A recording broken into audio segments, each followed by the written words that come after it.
Pada 23 Januari 2026, harga emas semakin menyala. Di toko ini misalnya, harga perhiasan 17 karat per gramnya adalah Rp2.260.000. Sementara untuk harga logam mulia per 1 gramnya mulai dari 2,8 sampai 2,9 juta.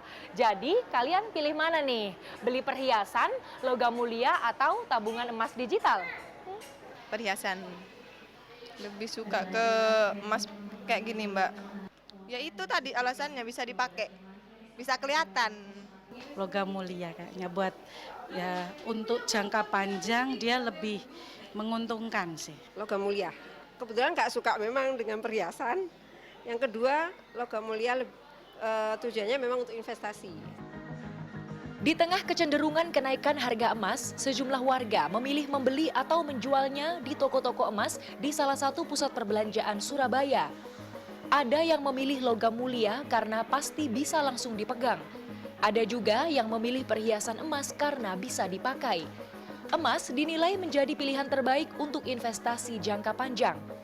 Menurut salah satu penjual, perhiasan emas dan logam mulia dengan denominasi 10 gram ke bawah kini paling banyak diminati pembeli.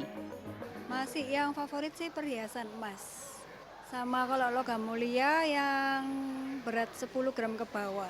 Secara stok kalau yang logam mulia punya UBS mulai kayak kosong-kosong gitu. Jadi kadang orang-orang harus PO dulu, terus besok baru ready barangnya. Gitu.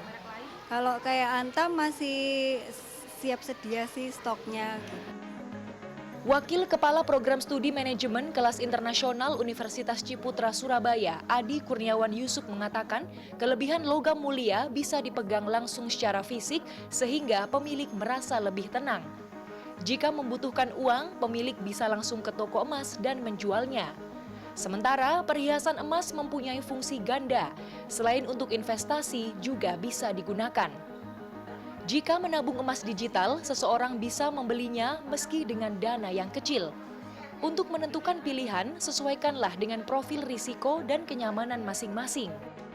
Juga kita harus memastikan bahwa kita tuh punya tempat penyimpanan yang aman gitu, karena kalau misalkan nggak aman kan rawan untuk dicuri juga gitu.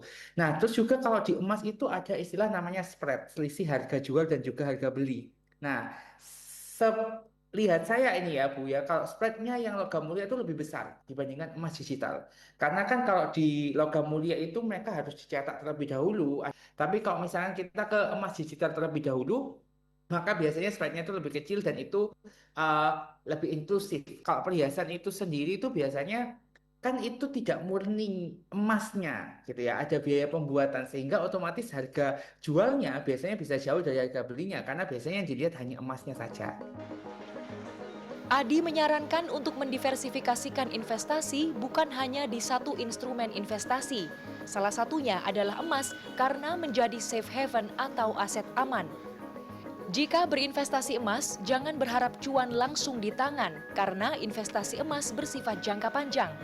Perhatikan juga selisih harga jual dan harga belinya. Kansa Tamarindora, Andreas Wicaksono, Surabaya, Jawa Timur.